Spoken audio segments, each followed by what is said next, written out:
Hello everyone, welcome to chemistry by Sushil Kumar Jangir. आज हम इस वीडियो में परमाणु संख्या व द्रव्यमान संख्या के बारे में पढ़ेंगे। साथ ही यदि हमें द्रव्यमान संख्या दे रखी है तो किस प्रकार हम प्रोटॉन व न्यूट्रॉन की संख्या ज्ञात कर सकते हैं, इसके बारे में भी पढ़ेंगे। ये वीडियो 11th और 12th केमिस्ट्री वाले बच्चों के लिए हेल्पफुल है ही, साथ में उन सभी बच्चों के लिए हेल्पफुल है जो कई प्रकार के कंपटीशन एग्जाम में जनरल साइंस की तैयारी करते हैं। उन सब के लिए भी ये वीडियो हेल्पफुल है। तो हम ले रहे हैं परमाणु संख्या और द्रव्यमान संख्या। देखो, सबसे पहले हम इसमें बात करते हैं परमाणु संख्या।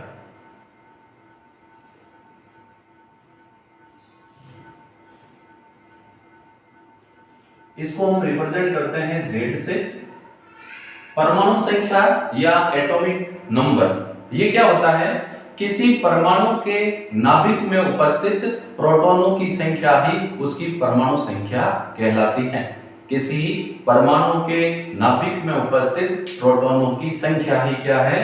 परमाणु संख्या। तो क्या है ये? किसी परमाणु के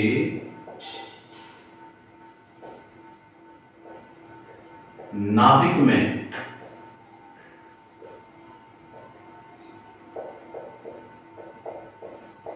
प्रोटॉनों की संख्या क्या कहलाती है? परमाणु संख्या। तो किसी परमाणु के नाभिक में प्रोटॉनों की संख्या परमाणु संख्या कहलाती है। यदि परमाणु उदासीन है तो उदासीन परमाणु में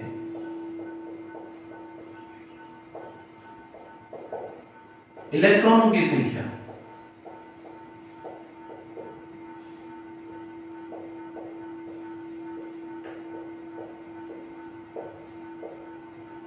ये भी क्या कहलाती है? परमाणु संख्या। अगर परमाणु उदासीन है तो उसमें जितने प्रोटॉन हैं उतने ही क्या होते हैं? इलेक्ट्रॉन। तो किसी परमाणु के नाभिक में प्रोटॉनों की संख्या, या यूं कह सकते हैं उदासीन परमाणु में इलेक्ट्रॉनों की संख्या परमाणु संख्या कहलाती है। इसको हम परमाणु क्रमांक भी बोलते हैं। अब दूसरा जो है वो है द्रव्यमान संख्या, मास नंबर। द्रव्यमान को अंग्रेजी में मास बोलते हैं, MASS। इसको हम रिप्रेजेंट करते हैं A से। देखो, द्रव्यमान संख्या जानने से पहले हमें पता होना चाहिए कि किसी परमाणु का जो परमाणु भार है या किसी परमाणु का जो भार है वो किसके बराबर होता है? नाभिक के भार के बराबर।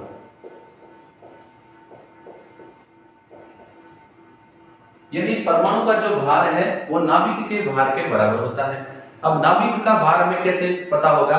हमें पता है कि किसी परमाणु के नाभिक में दो कण होते हैं, प्रोटॉन और न्यूट्रॉन, जबकि इलेक्ट्रॉन नाभिक के चारों ओर चक्कर लगाते हैं। तो यदि हमें नाभिक का भार ज्ञात करना है तो उसमें जो कण है उनके द्रव्यमान को योग करना पड़ेगा। तो नाभिक का भार ज्ञात करने के लिए उसमें जो कण है प्रोटॉन और न्यूट्रॉन, उन दोनों कणों के द्रव्यमानों का हम योग करेंगे और द्रव्यमानों का योग ही क्या होगा? उस नाभिक का भार। तो देखो, नाभिक का जो भार है, ध्यान से समझना है, कंफ्यूज नहीं होना, वो किसके बराबर होता है? उस नाभिक में न्यूट्रॉन का द्रव्यमान, न्यूट्रॉनों कर लो बोले, न्यूट्रॉनों का द्रव्यमान प्लस प्रोटॉन का द्रव्यमान।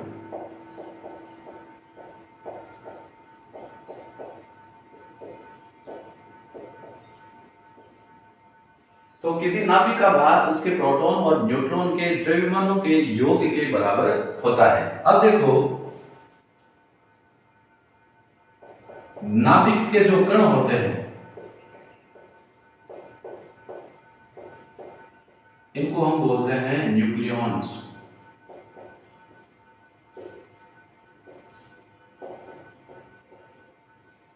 और न्यूक्लियॉन्स क्या है? न्यूक्लियॉन्स होते हैं प्रोटॉन, व न्यूट्रॉन।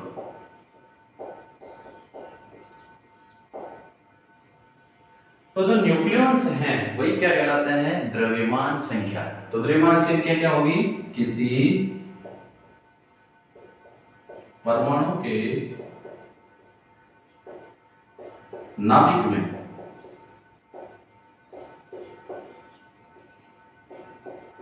प्रोटॉन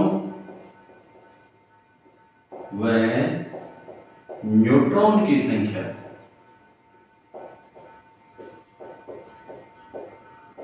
क्या कहलाती है? द्रव्यमान संख्या।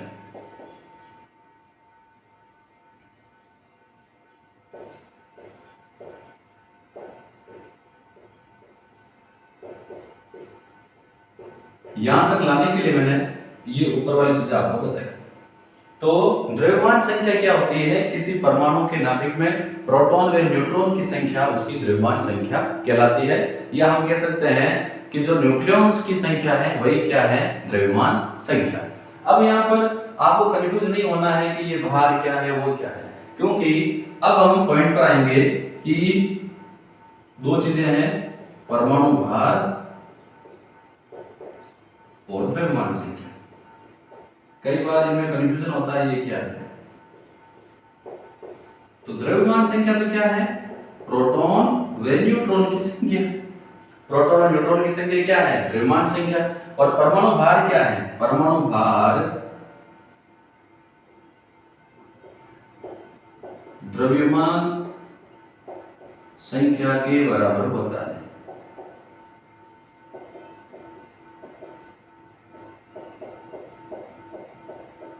या इसको हम यूं कह सकते हैं, द्रव्यमान संख्या परमाणु भार के बराबर होती है। अब ये ऐसा हम क्यों कह रहे हैं कि ये बराबर होता है? क्योंकि हमें पता है परमाणु भार क्या होता है? प्रोटॉन व न्यूट्रॉन का द्रव्यमान।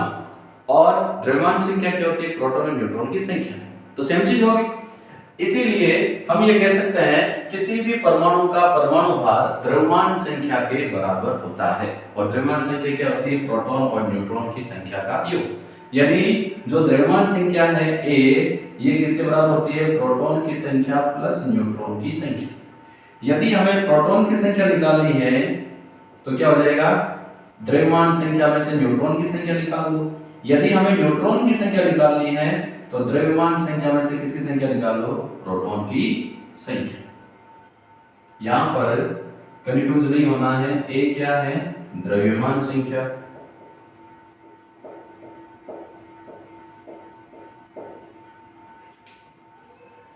P क्या है?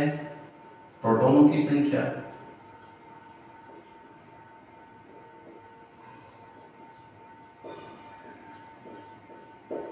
N क्या है?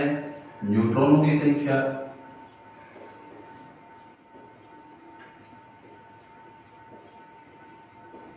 और जो प्रोटॉन की संख्या है वही क्या है? परमाणु संख्या। क्योंकि परमाणु संख्या क्या होती है? किसी परमाणु के नाभिक में प्रोटॉनों की संख्या। तो देखो मैं इसको वापस आपको सम्मिलित करके बताता हूं, क्योंकि कई बार बच्चे कंफ्यूज भी हो जाते हैं। परमाणु संख्या किसी परमाणु के नाभिक में प्रोटॉनों की संख्या परमाणु संख्या कहलाती है। द्रव्यमान संख्या किसी परमाणु के नाभिक में प्रोटॉन व न्यूट्रॉन की संख्या क्या कहलाती है? द्रव्यमान संख्या। प्रोटॉन व न्यूट्रॉन को सम्मिलित रूप से न्यूक्लियॉन्स कहते हैं। न्यूक्लियॉन्स यानी नाभिक के कण। अब परमाणु भार क्या होता है? किसी परमाणु के नाभिक का भार। और नाभिक में क्या होते हैं? प्रोटॉन और न्यूट्रॉन। तो हम ये कह सकते हैं कि परमाणु भार क्योंकि नाभिक के भार के बराबर होता है तो परमाणु भार द्रव्यमान संख्या के भी बराबर होगा। अर्थात परमाणु भार व द्रव्यमान संख्या बराबर होती है। या यूं कह सकते हैं कि परमाणु का भार द्रव्यमान संख्या के बराबर होता है।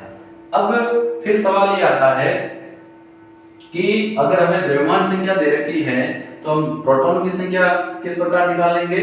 द्रव्यमान संख्या में से न्यूट्रॉनों की संख्या निकाल लो, क्योंकि हमें पता है द्रव्यमान संख्या क्या होती है? प्रोटॉन प्लस न्यूट्रॉन की संख्या। अगर हमें प्रोटॉन की संख्या निकालनी है तो द्रव्यमान संख्या में से न्यूट्रॉन की संख्या निकाल लो, और अगर न्यूट्रॉन की संख्या निकालनी है तो द्रव्यमान संख्या में से प्रोटॉन की संख्या माइनस कर लो।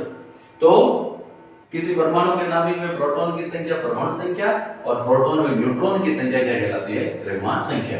तो आपको यहाँ कंफ्यूज नहीं होता है, सॉरी होना है, परमाणु का भार ही नाभिक का भार है और नाभिक का भार क्या है? न्यूट्रॉन प्लस प्रोटॉन का भार, अर्थात परमाणु भार द्रव्यमान संख्या के बराबर होगा। अब ये तो हमने जान लिया कि परमाणु संख्या क्या होती है, द्रव्यमान संख्या क्या होती है। अब हम बात करते हैं कि एक तत्व को हम किस प्रकार प्रदर्शित कर सकते हैं जिससे हमें कई प्रकार की जानकारियां प्राप्त हो सके।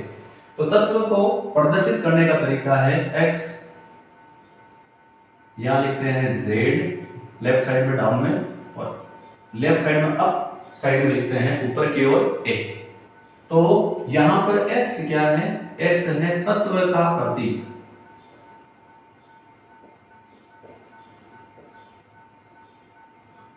Z क्या है? परमाणु संख्या यानी प्रोटॉन की संख्या। A क्या है? द्रव्यमान संख्या यानी प्रोटॉन व न्यूट्रॉन की संख्या। देखो जैसे मैं एग्जांपल ले रहा हूं, जैसे मैंने लिख दिया 6 कार्बन 12, तो इसमें प्रोटॉन की संख्या कितनी है? प्रोटॉन की संख्या को हम रिप्रेजेंट करते हैं किससे? प्रोटॉन की संख्या है 6, द्रव्यमान संख्या A कितना है? वो है 12, क्योंकि ये लेफ्ट साइड में डाउन है, वो है परमाणु संख्या, ऊपर क्या है? द्रव्यमान संख्या। तो परमाणु संख्या या प्रोटॉन की संख्या कितनी है? 6, द्रव्यमान संख्या कितनी है? 12। तो न्यूट्रॉन की संख्या क्या होगी? द्रव्यमान संख्या में से प्रोटॉन की संख्या निकाल लो, 12 माइनस 6 इक्वल टू कितना हो जाएगा? 6। और लेता हूं जैसे 16 सल्फर 32, यहां पर परमाणु संख्या ये इसको क्या कर सकते हैं? प्रोटॉन की संख्या ये कितनी है? डाउन साइड वाला है 16। द्रव्यमान संख्या कितनी है? A, ये है 32। तो न्यूट्रॉन संख्या कितनी होगी? 32 माइनस 16 इक्वल टू कितनी हो जाएगी? 16। और ले रहे हैं जैसे 17 क्लोरीन 35, ये तत्वों को प्रदर्शित करने का तरीका है। अब इसमें अगर कोई कहते हैं कि इसमें प्रोटॉन की संख्या कितनी है, तो हम कहेंगे इसमें प्रोटॉन की संख्या लेफ्ट साइड में डाउन वाला है 17, द्रव्यमान संख्या कितनी है? 35, न्यूट्रॉन की संख्या कितनी है? तो हम कहेंगे 35 माइनस 17 कितना हो जाएगा? 18। ये क्या है? न्यूट्रॉन की संख्या। अब जैसे मान लो मैं लिख दूं 1H1, ये हाइड्रोजन का समस्थानिक है जिसका नाम है प्रोटियम। इसमें प्रोटॉन की संख्या कितनी है या द्रव्यमान संख्या, सॉरी प्रोटॉन की संख्या या परमाणु संख्या कितनी? 1। द्रव्यमान संख्या कितनी है? वो भी 1। तो न्यूट्रॉन की संख्या कितनी है? 1 माइनस 1 कितनी है? 0। तो जितने भी प्रकार के तत्व है या समस्थानिक है, उसमें प्रोटियम ही एक ऐसा समस्थानिक है जिसमें न्यूट्रॉन की संख्या कितनी होती है? 0। और हाइड्रोजन को भी हम ऐसे रिप्रेजेंट करते हैं 1H, यानी इसका परमाणु क्रमांक 1, परमाणु संख्या 1 और द्रव्यमान संख्या भी कितनी है? 1। तो हाइड्रोजन में न्यूट्रॉन की संख्या कितनी होती है? 0। इसी प्रकार कई प्रकार के एग्जाम्पल हम ले सकते हैं, जैसे मैंने लिखा 18 ऑर्गन 40, इसमें परमाणु संख्या या प्रोटॉन संख्या कितनी है? 18, द्रव्यमान संख्या कितनी है? 40। तो न्यूट्रॉन की संख्या कितनी है? 40 में से 18 माइनस कर लेंगे, कितनी हो जाएगी? 12। 12 क्या है? न्यूट्रॉन की संख्या। अब अगर हमें कोई कहते हैं, जैसे मान लो ऐसा क्वेश्चन आ जाए कि एक तत्व है, इस तत्व में प्रोटॉन की संख्या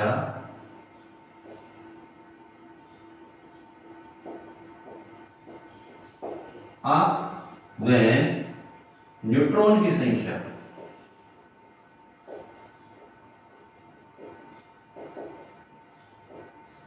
8 है, तो तत्व का प्रतीक व द्रव्यमान संख्या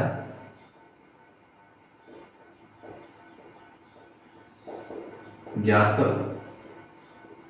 जैसे ये क्वेश्चन आता है, तो देखो यहाँ पर जो तत्व है उसमें प्रोटॉन की संख्या कितनी है 8, न्यूट्रॉन की संख्या कितनी है 8। तो जब प्रोटॉन की संख्या 8 है तो प्रोटॉन की संख्या मतलब परमाणु संख्या, और 8 नंबर पर आवर्त सारणी में कौन है ऑक्सीजन, तो हम लिख दिया ऑक्सीजन का प्रतीक O। अब इसमें प्रोटॉन की संख्या यानी प्रोटॉन की संख्या यानी परमाणु संख्या 8 है। अब हमें ज्ञात करनी है द्रव्यमान संख्या। तो द्रव्यमान संख्या क्या होती है, प्रोटॉन की संख्या प्लस न्यूट्रॉन की संख्या, 8 + 8 कितने हो जाएंगे 16। तो ये है ऑक्सीजन 8 ऑक्सीजन 60।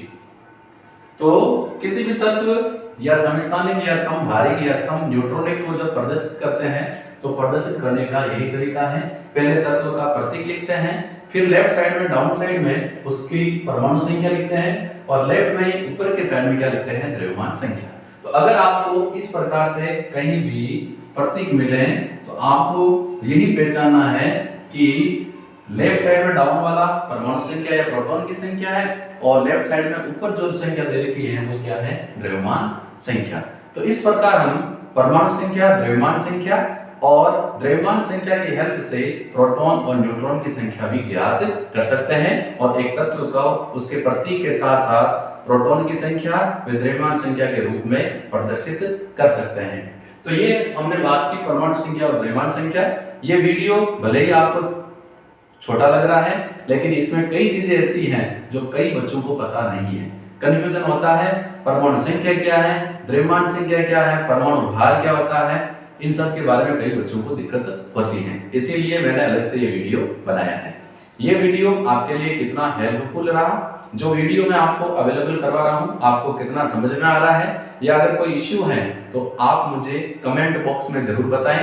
हम फिर मिलेंगे ऐसे ही और मजेदार टॉपिक के साथ। धन्यवाद।